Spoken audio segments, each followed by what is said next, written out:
안녕하세요. 저는 이은자 세무사입니다. 반갑습니다. 네, 계정 과목별 지출 증명 서류와 회계, 세무 실무 강의를 시작하도록 하겠습니다. 회계나 세무 관련해서 다른 테마들도 있지만 유독 이 지출 증명 서류와 관련해서 이제 테마를 잡아서 우리가 공부를 해야 되는 이유를 잠깐 좀 설명하고 그리고 시작하도록 하겠습니다. 자, 이제 회계에서 보면 회계 손익계산서를 요약하면 수익에서 비용을 차감하면 이제 여기 이 차이가 이익이죠. 물론 이제 마이너스 숫자이면 손실이죠. 그다음에 이제 세법에서는 이제 법인세법하고 소득세법의 용어가 좀 다르긴 한데 뭐 의미는 같으니까요.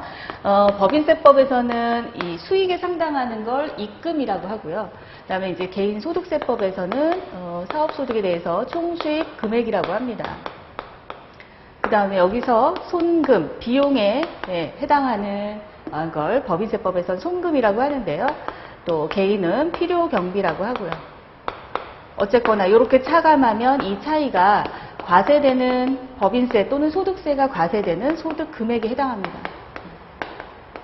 물론 엄밀히는 이 둘이 같지 않기 때문에 여기서 우리는 일반적으로 손익계산서에서 이익을 계산하고 그리고 과세 소득 금액을 계산하는 이렇게 간접적으로 계산하는 세무 조정 과정을 거치기는 하죠. 근데 이제 지금은 이걸 얘기하려고 하는 게 아니라 왜 계정 과목별로 해서 우리가 지출증명서류에 집중해서 우리가 세무나 회계를 공부해야 되는지에 대해서 이제 얘기를 하는데요. 과거에 우리 국세 행정은 과세표준 양성화라는 말 들어보셨죠? 그러니까 이 수익을 잡아내는 거예요. 매출액을 투명하게 과세하는 거에 대해서 좀 과세 행정이 집중했습니다. 그래서 나온 제도들이 뭐예요? 전자세금계산서. 예전에 종이로 세금계산서를 발행할 때에 비해서 뭔가 과세 누락이 되거나 아니면 위장 세금계산서, 가공 세금계산서 이런 것들을 잡아내는 속도가 훨씬 빨라지잖아요. 그렇게 되니 이제 또 면세 사업자들에 대해서 전자계산서도 또 의무화되고 있고요. 그 다음에 또 신용카드 사용을 활성화시켜서 여러분들 현금 들고 다니지 않으시잖아요. 웬만하면 신용카드로 뭐 생수 한 병을 사더라도 신용카드로 결제하니 신용카드로 결제를 하는 순간 국세청이 알아버리잖아요, 매출을. 그 다음에 이제 또 현금으로 결제해도 현금 영수증이라는 게 있어서 이제 과세표준 양성화는 어느 정도 이루었다라고 보는 거죠. 그러고 나서 봤더니 뭐가 문제가 되느냐? 이제 사업자 입장에서 보면 내 사업의 규모는 그다지 변하지 않았는데 사실은 노출되는 매출액의 규모가 늘어나 버리죠. 갑자기 이제 좀 그런 제도가 미미했을 때에 비하면. 그러니 이 총수익 금액이 증가되는 거. 그냥 내 의지와는 조금 그런 반면에 사업 규모가 커진 건 아니어서 이 손금 또는 필요경비가 또 비례해서 증가하지는 않게 되죠. 그러니 가만히 앉아서 아무래도 소득 금액이 증가하게 되고 세부담이 갑자기 증가하게 되죠. 이렇게 갑자기 세부담이 증가한 거에 대해서 물론 소득세 경감이나 법인세 경감을 해주는 제도가 한시적으로 있기는 있었습니다만은 이제 이럴 때 납세자들은 좀 어떤 그 시도를 하고 싶어 하냐면 뭔가 좀 이렇게 손금을 좀 증가시켜서 과세소득을 줄이려고 하는 그런 시도를 할 수 있잖아요. 그래서 과세관청이 이제는 어떻게 해요? 여기 손금 또는 필요경비 우리 비용에 해당하는 이 부분의 진실성을 좀 더 확보하고자 하는 거죠. 그래서 어떻게 해요? 사업과 관련된 경비 그래 오케이.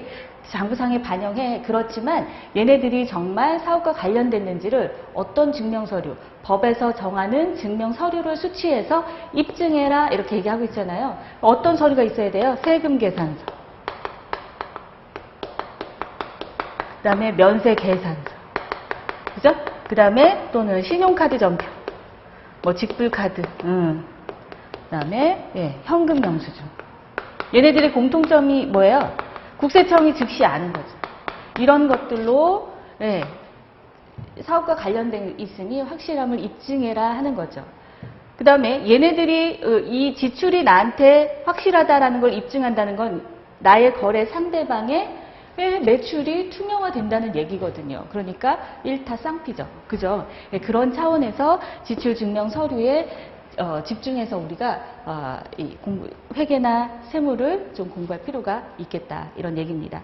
자, 그러면 본론으로 들어가서요. 9페이지 들어가실게요. 예, 지출증명서류의 의의인데요. 사업자가 사업과 관련해서 재화 용역 공급받고 그 대가를 지출하는 경우 내역을 입증할 수 있는 증명서류, 걔네들을 세금계산서, 계산서, 영수증 등이 있고요. 이런 것들은 수취하고 보관해야 될 의무가 법에 정해져 있습니다.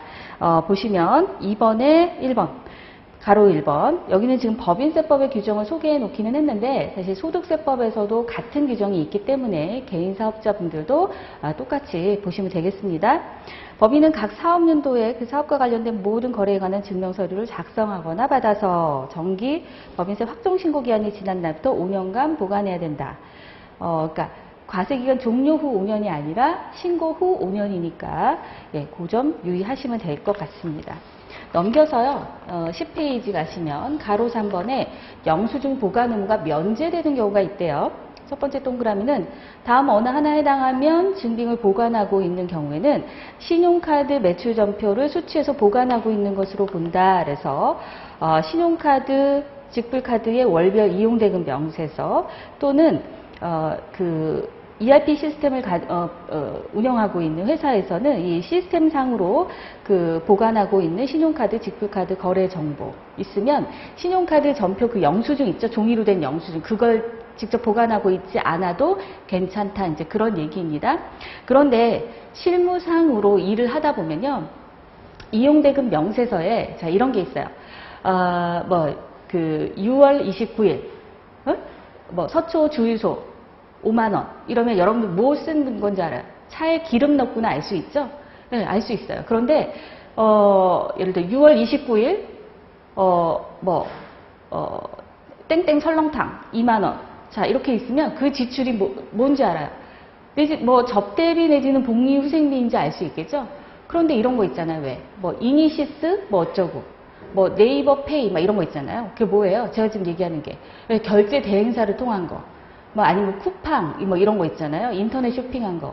그런 건 워낙에 그 쿠팡이나 이런데 뭐죠? 11번가 이런 데 보면 워낙에 다양한 상품들을 팔기 때문에 거기에서 사무용품을 샀는지 아니면 전산 소모품을 샀는지 아니면 사업과 관련 없는 개인적인 무슨 선글라스를 샀는지 알 수가 없거든요. 따라서 어떤 경우에는 예, 신용카드 전표가 실무상으로는 업무를 처리하기 위해서 필요는 합니다. 그러니까 실무 일을 하시는 분들은 경우에 따라서는 결제 대행사를 통해서 인터넷 뱅킹, 인터넷 쇼핑몰에서 뭔가 구입해서 결제 대행사를 통해서 결제가 이루어진 거래에 대해서는 좀 신용카드 전표 원본을 챙기실 필요가 있겠죠. 그 다음에 결제 대행사를 통한 경우에 원칙은 매입세 공제를 받으려면 실제 판매자의 사업자 등록번호가 사실 필요하긴 하거든요. 그죠? 자, 그 다음에 두 번째, 법인이 다음 어느 하나에 해당하는 증명서류를 받은 경우에는 법에서 정하는 정규 지출 증명서류를 보관한 것으로 봐서 이것을 종이로 굳이 출력해서 보관하고 있지 않아도 된다 하는데 현금영수증 전표, 그 다음에 신용카드 전표, 국세청에 전송된 전자세금계산서, 전자계산서 이런 거거든요. 왜? 얘네들은 굳이 내가 종이로 뽑아서 보관하고 있지 않아도 국세청에 이미 전송돼서 이미 알고 있어요. 그죠? 국세청이. 그러니까 얘를 굳이 내가 종이로 뽑아서 들고 있지는 않아도 된다. 그러지 말라고 전자세금계산서를 하는 거잖아요. 그죠? 그 다음에 또 4번 보시면 지출증명서류 합계표 작성하고 보관해야 되는 의무가 있거든요. 직전 사업연도 수익금액이 즉 매출액이 20억 이상으로서 그 지출증명서류를 수취해서 보관하고 있는 법인은 지출증명서류 합계표를 작성하고 보관하여야 한다. 그래서 반드시 보관까지 의무입니다. 다만 제출까지는 의무가 아니어서요. 사실은 작성을 안 하고 있는 회사들도 있는 것으로 알고 있어요. 그런데 언제 제출하라고 할지 모르거든요. 그러니까 기왕이면 지금 실무자들이 일을 할 때 해놓으면 좋죠. 참고로 이 서식은 어디에 있냐면 바로 몇 페이지만 넘겨보시면 서식이 있거든요. 16페이지, 여러분들 가지고 계시는 교재 16페이지 보시면 이게 바로 지출증명서류 합계표고요. 이걸 작성하는 게 별게 아니고 여러분들이 일반적으로 전표를 입력해 놓으시면 그 내용이 그냥 이 서식에 칸에 맞춰서 땡겨오는 거예요. 그러니까 여러분들이 평소에 전표를 입력하실 때 제대로만 입력하시면 칸에 맞춰 들어가는 거예요. 예를 들어 그 가운데쯤 보시면 표준 손익계산서 계정 과목별 지출증명서로 수치금액이라는 칸이 있잖아요. 예를 들면 손익계산서에 뭐 복리후생비가 올해 2020년 사업년도에 뭐 5,300만 원이 계상되어 있다. 1년간의 총금액이. 그러면 13번에는 코드 번호가 들어갈 것이고 동그라미 13번, 동그라미 14번에는 복리후생비에서 계정 과목이 땡겨 들어가죠. 그 다음에 15번 동그라미는 손익계산서의 복리후생비 금액 5,300만 원이 들어갑니다. 그 다음에 이제 얘네들이 지출증명서류 어떤 걸 수취하면서 지출됐는지가 그 옆에 땡겨가는 거예요. 법인카드 17번, 임직원 개인카드 18번. 이렇게 쭉 땡겨가는 거예요. 그 다음에 22번 동그라미 뭐예요? 수치 특례에 해당하는 거. 이런 거는 지출증명서류를 수취하지 않아도 가산세 불이익이 없이 송금 또는 필요경비로 인정됩니다 하는 것들이 있거든요. 그 금액들이 있으면 22번에 땡겨가는 거죠. 그러고 나서는 어때요? 전체 15번 금액 중에 지출증명서류 그 다음에 수취 제외 대상 인 걸 빼고 나면 차이 금액이 나오는 거죠. 이 차이 금액이 비교적 크다. 그러면 어때요? 국세청이 좀 눈여겨보고 뭔가 소명을 요구하려고 하겠죠. 그런데 이 차이 금액이 좀 미미하다. 그러면 또 그럴 수도 있는 거잖아요. 그죠? 네, 그렇게 보시는 겁니다. 이 서식은. 다시 앞으로 오셔서. 11페이지 3번이요. 지출증명서류. 이렇게 법에서 정한 지출증명서류를 수취하지 않으면 어떤 불이익이 있는가. 보세요. 여러분들이 뭔가 비용을 썼어요. 비용을 썼는데 이렇게 법에서 정한 지출증명서류를 수취하지 못한 게 있어요. 그러면 얘를 비용으로, 송금으로 또는 필요경비로 인정을 못 받느냐 아니면 인정은 받는데 다른 불이익을 입느냐. 어떻게 생각하세요? 가장 흔한 예로 여러분들 왜 택배나 왜 퀵서비스 부르면 택배보다 퀵서비스 부르면 예를 들어서 요금이 뭐 서울에서 안양까지 뭐 35,000원 막 이러면 그 택배 퀵서비스 아저씨가 증빙으로 뭐 주십니까? 일반적으로는 간이영수증 쓰다. 간이영수증. 그죠? 35,000원. 거래 건당 3만 원이 초과하는 지출에 대해서 지금 여러분들 이 법정 증빙 서류를 못 받고 그냥 간이 영수증 받았어요. 뭐 이렇게 빠딱빠딱하게 생긴 그런 종이로 된 영수증 받았어요. 그러면 어때요? 퀵 서비스 비용, 운반비 내지는 뭐 지급 수수료 경비 처리 못 합니까? 경비 처리는 하는데 법에서 정한 걸 못 받았잖아요. 그러니까 어떻게 해요? 불이익, 가산세. 첫 번째 가산세죠. 35,000원에 대해서 2%의 지출증명서류 미수치, 가산세의 불이익을 받는다. 그런 얘기죠. 그죠? 어떤 분은 경비 처리를 못 받아요 하시는 분이 있는데 그럴 것 같으면 경비 처리 못 받는 거 지금 많지 않아요? 그죠? 경비 처리는 가능하나 사업과 관련된 것이 확실하다. 그럼 경비 처리는 가능하나 그 거래 금액, 수취하지 않은 금액에 대해서 2% 상당액의 가산세를 문다. 그래서 보시면 그게 가로 1번이고요. 가로 2번은 이제 추계 결정인데 요거는 좀 뭐냐면 손금 내지는 필요경비 부분의 상당 부분, 굉장히 많은 부분이 제대로 증빙을 못 갖춘 경우, 그러니까 우리가 장부를 좀 기장하고 있다라고 보기 어려운 경우, 그런 경우는 어때요? 일단 세법은 근거과세거든요. 뭔가 근거를 가지고 세금을 매겨요. 그런데 장부가 부실하게 기장되어 있으면 이걸 뭐 장부가 있다라고 말하기 곤란하잖아요. 그러면 어떻게 이 매출은 세금 계산서를 발행하거나 신용카드를 발행해서 드러나는 매출 부분이 있죠.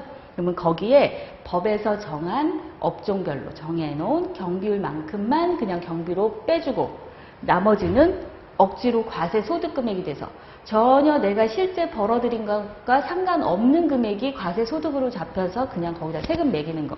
굉장히 불리한 거죠.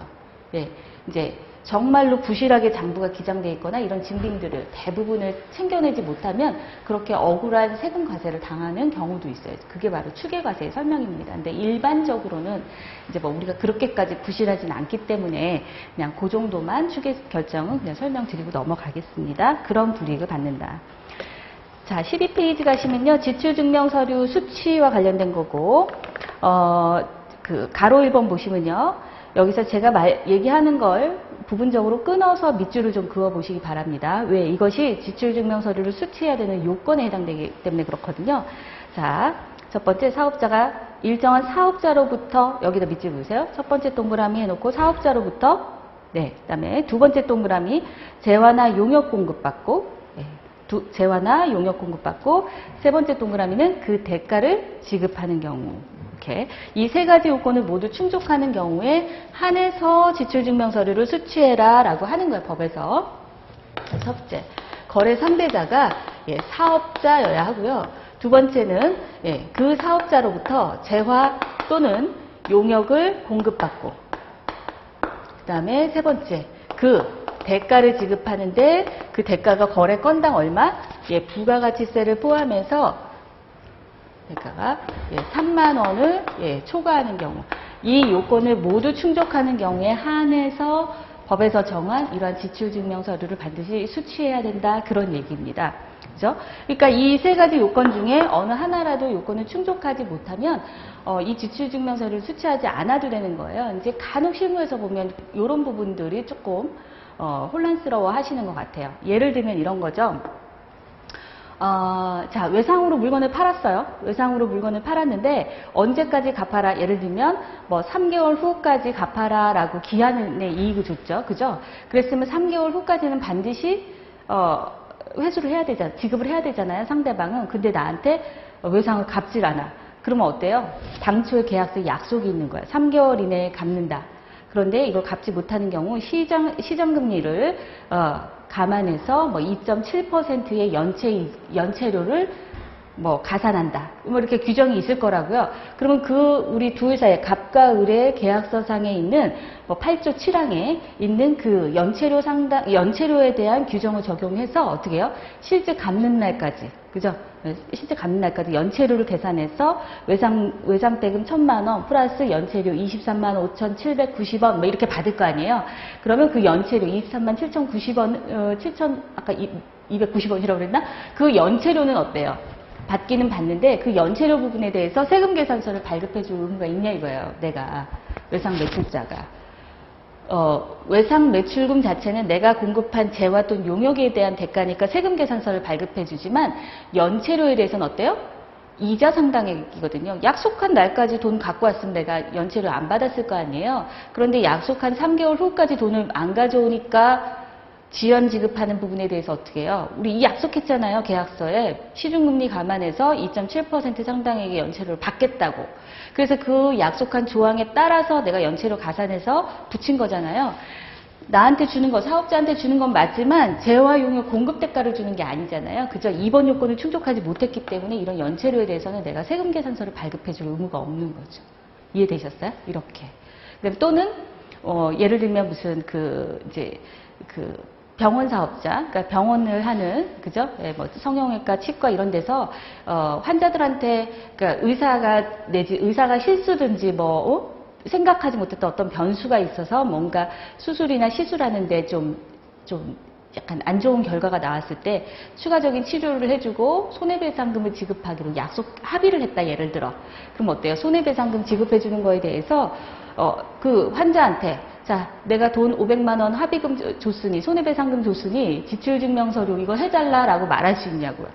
중요한 건 상대방이 사업자가 아니죠. 환자죠. 개인. 그 다음에 그 환자가 나한테 뭔가 공급한 재화 용역의 공급 대가가 아니잖아요. 이 상황은. 즉 손해에 대한 보상금, 예를 들면 뭐 위자료 이런 거잖아요.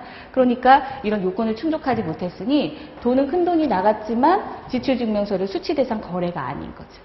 그런데 어쨌거나 사업과 관련된 지출이 맞다라는 걸 확인하려고 할 수 있잖아요. 과세관청에서는 500만 원이나 되는 큰돈이 나갔으니까.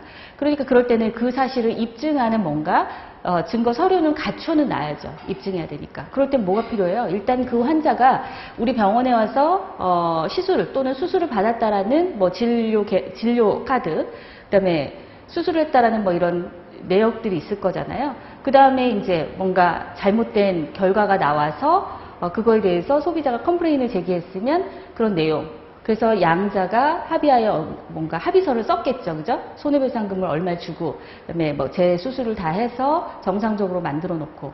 그러고 나면 민형사상에 뭐 문제를 더 이상 뭐 제기하지 않겠다 뭐 이런 합의서를 쓰고 양자가 뭐 인감도장 찍고 뭐 별거 다 했을 거 아니에요. 그거에 근거해서 합의금을 줬을 거잖아요. 이럴 때 조심해야 될 건 반드시 그 환자의 계좌로 사업용 계좌에서 이체해줘요. 금융거래를 통해서 객관적으로 그 지출 사실을 입증할 수 있게 해줘야죠. 또 막 신권으로 막 현금으로 빳빳하게 찾아가지고 그렇게 주고서 현금으로 줬다? 현금으로 준 건 입증할 수 없기 때문에 나중에 믿어주지 않을 수 있거든요. 과세관청이 그러니까 반드시 계좌 이체해주고. 그래서 그런 내용들이 바로 지출에 대한 사업과 관련된 지출이 있다라는 내역을 입증하는 서류가 되는 거죠. 법에서 정한 지출증명서류 수치 대상은 아니지만. 그죠? 요렇게 보시면 되겠습니다. 그래서 지출증명 서류는 1번부터 5번까지고, 그 다음에 여기서 사업자란 어떤 사람을 얘기하느냐, 법인 또는 부가가치세법상 과세사업자, 그러니까 사업을 하는, 일반적으로 영리사업을 하는 법인 또는 개인 사업자, 이렇게 생각하시면 되겠습니다. 그 다음에 13페이지 가시면 지출증명서류 수치 특례, 그래서 이 다음 중 어느 하나에 해당하는 경우에는 일어선 법에서 정한 지출증명서류를 수치 보관하지 않아도 된다라고 하는 거거든요. 얘네들은 왜 그러냐면요. 얘네들은 부가가치세법에 가면 부가가치세가 과세되는 재화 또는 용역을 공급한 사업자는 세금계산서를 발급해야 된다 또는 영수증을 발급해야 된다 이라는 의무가 있거든요.